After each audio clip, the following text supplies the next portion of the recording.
Rīgas plānošanas reģiona pasākums Labā prakse notika 2023. gada 11. oktobrī Rīgā Skanstes City konferenču zālē. Pasākums finansēts Eiropas Savienības atveseļošanas un noturības mehānisma plāna investīcijas 3112I, pašvaldību kapacitātes stiprināšana, to darbības efektivitātes un kvalitātes uzlabošanai projekta, pašvaldības kapacitātes stiprināšana, to darbības efektivitātes un kvalitātes uzlabošanai ietvaros. Pasākumā biznesa un vadības konsultanti stāstīja par biznesa vadības praksi, ko pašvaldības var pielietot sociālo pakalpojumu nodrošināšanā. Labklājības ministrijas pārstāve prezentēja aktualitātes normatīvajā un metodoloģiskajā vadībā attiecībā uz pašvaldību sociālo pakalpojumu plānošanu, īstenošanu un novērtēšanu. Un Rīgas valstspilsētas pašvaldības eksperts dalījās divos pieredzes stāstos par sociālās vides izpēti, atbilstošu pakalpojumu izveidi un novērtēšanu. Juris Osis, Rīgas valstspilsētas pašvaldības labklājības departamenta nodarbinātības, sociālā darba un prakses pētījuma nodaļas vadītājs. Pašvaldības sociālā pakalpojuma attīstīšanas pieredze – otrais piemērs. Cita aktualitāte šobrīd ir aprūpes mājās pakalpojumi. Rīgā, tāpat kā visā Latvijā, ir 34% iedzīvotāju vecumā virs 55 gadiem. 2030. gadā tādu būs jau 35%, un ir jāstrādā pie atbilstošu aprūpes pakalpojumu pilnveides. Tas, ko var darīt, cilvēkus pēc iespējas ilgāk aprūpēt dzīvesvietā, uzturēt viņu veselību. Nīderlandē ir labs piemērs šādai praksei, kur ir apdrošināšanas apmaksa šiem pakalpojumiem. Tas, ko var pārņemt praktiski, savienot aprūpes un sabiedrības veselības komponenti. Šāda pieeja dotu rezultātus ilgtermiņā, pat ja tūlītēji tos neredzētu. Tā ir prevence aprūpes pakalpojumu kontekstā. Nevar novērst novecošanos, bet var mēģināt saglabāt veselību šajā novecošanas procesā. Šobrīd aktuāls darba virziens – aprūpes līmeņu pārskatīšana. Dalot 4. divos, iegūst 5 aprūpes līmeņus. Pirmos 2 vieglākos aprūpes līmeņus var mēģināt sekt pabalstu, nevis pakalpojumu veidā.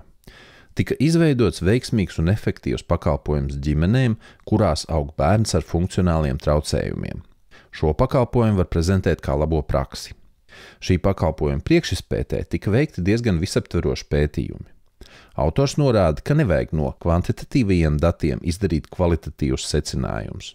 Sociālā vide ir attiecības. Bet atgriežoties pie datiem. 2019. gadā bija noteikts skaits bērnu ar invaliditāti, kas deklarēti Rīgā. Apmēram pusi no tiem sociālā dienesta klienti. Sociālajā dienestā ir 11 darbinieki, kas specializējušies darbā ar bērniem ar funkcionāliem traucējumiem, kas strādā ar šo 1/3 no sociālā dienesta redzeslokā esošajām mērķu grupas klientiem. Tātad, ja 1/3 saņem sociālo pakalpojumu, tad 2/3, kas ir sociālā dienesta redzeslokā, šie pakalpojumi netiek sniegti. Iemeslu no skaitļiem izsecināt nevar. Tika izdarīts pieņēmums, ka Rīgā ir ģimenes ar bērniem ar funkcionāliem traucējumiem, kuriem ir vajadzības, bet kuri nesaņem pakalpojumu. Veidojot pakalpojumu koncepciju, lai izprastu vajadzības, tika organizētas intervijas ar 8 pakalpojumu sniedzējiem. Cilvēku vajadzības ir viena puse, otra ir reāli cilvēki un reāls iespējas. Svarīgi izprast šo reālo iespēju perspektīvu. Atbilstoši reālajām iespējām tika sagatavota koncepcija, kas tika apspriesta kopā ar pakalpojumu sniedzējiem un bērnu vecākiem. Vecāki, pārsvarā mammas, komentēja, kas no piedāvātā atbalsta noderētu, kas būtu efektīvs, kas ne tik ļoti un ko vēl viņas vēlētos. Savukārt pakalpojumu sniedzēji deva savu skatījumu, ko var un ko nevar nodrošināt un cik tas izmaksātu. Šajās 3 pušu diskusijās arī radās sapratne, kas ir nepieciešams, kādus pakalpojumus var sniegt un ko var apmaksāt pašvaldība. Pakalpojums tika sniegts pilotprojekta veidā 1 gadu un tika novērtēta tā efektivitāte, veicot ekspertu intervijas gan ar biedrībām, kuras sniedz pakalpojumu, gan ar bērnu vecākiem. Kad sākās ārkārtas stāvoklis, izpēte tika turpināta elektroniski. Tika aptaujāti vecāki ne tikai Rīgā, bet arī visā Latvijā. Tika secināts, ka problēmas ir gan specifisks, gan universāls, gan lokāls. Piemēram, bezdarbs. Ir visur vienāda problēma, bet bezdarbnieku vajadzības atšķiras dažādās pašvaldībās. Šo konstatējot, tika nolemts pētīt sīkāk ģimeņu vajadzības Rīgā un ārpus Rīgas. Gala rezultātā tika konstatēts, ka būtiska atšķirība nav, izņemot nelielas nianses saistībā ar nodarbinātību. Pēc izpētes varēja aprakstīt klientu, bērns ar īpašām vajadzībām, viņa ģimene un viņu vajadzības. Bērni tika iedalīti vecuma grupās. Kā atsevišķa grupa ģimenes locekļu vidū tika izdalīti bērni ar īpašām vajadzībām, brāļi un māsas, kas savā ziņā ir lielākie cietēji sistēmā, jo viņiem nav izpratnes par brāļa vai māsas stāvokli un iemesliem, kādēļ vecāki viņiem pievērš mazāku uzmanību. Rezultātā tika formulēti 4 mērķi. Viens vērsts uz vecākiem, otrs uz bērnu, trešais uz viņa brāļiem un māsām, ceturtais uz nodarbinātību. Atgriezīsimies pie priekšizpētes, kur tika konstatēts, ka 2/3 nesaņem aprūpes pakalpojumu. Attīstot pakalpojumu, tapa skaidrs, ka tas vairs nav tikai aprūpes pakalpojums, bet daudz plašāks pakalpojums. Tikai caur izpēti varēja izveidot šādu pakalpojumu, kas atbilst bērnu un viņu ģimeņu vajadzībām. Jaunizveidotais pakalpojums radās kopējā sociālo pakalpojumu klāstā, kur jau bija aprūpes mājās un asistenta pakalpojumi. Šie pakalpojumi daļēji pārklājās. Līdz ar to varēja nodalīt darbības, kas jaunajā pakalpojumā iezīmē līdz šim nenosegto vajadzību lauku. Tika konstatēts, ka tas ir atbalsta personas pakalpojums, kuram ir šie iepriekš noteiktie 4 specifiskie mērķi. Notika ģimenes attiecību harmonizācija, atbalsts vecāku nodarbinātībai. Konkrētā pakalpojuma sniedzējs sadarbojās ar pārējo sociālo pakalpojumu sniedzējiem. Atbalsta personai tiek nodrošināts mācības, lai sniegtu psihoemocionālo atbalstu līdz 40 stundām nedēļā. Situācijas ir dažādas, vienam vairāk, citam mazāk, līdz ar to ir individualizēta pieeja un tiek integrētas dažādas atbalsta formas.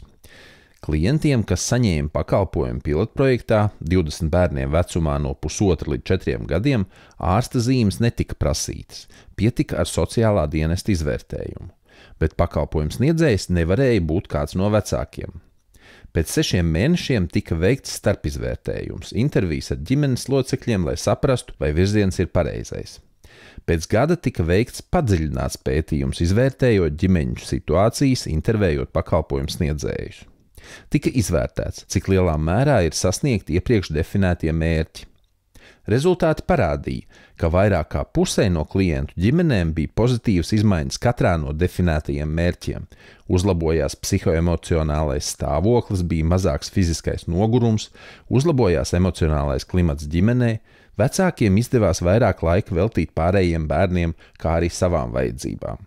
Uzlabojās nodarbinātība, vecāki, kas nebija strādājuši, uzsāka darba attiecības, citi bija mainījuši iepriekšējo darbu uz labāk apmaksātu. Izvērtējums apliecināja, ka pakalpojums bija labs un efektīvs. Tāda pakalpojuma ieviešana rada gandarījumu un prieku par darbu. Protams, tika konstatēts arī detaļas, ko var uzlabot un bez kā var iztikt. Vienīgais būtiskais risks – pakalpojums sniedzēji atzina, ka vēlētos saņemt lielāku samaksu, jo sākotnēji nebija paredzējuši visas nianses. Autors citē Donaldu Ramsfeldu. Pastāv lietas, kuras mēs zinām, un lietas, ko zinām, ka nezinām. Bet ir tādas lietas, kuras mēs nezinām, ka nezinām, un tās lietas var pēkšņi parādīties un visu mainīt.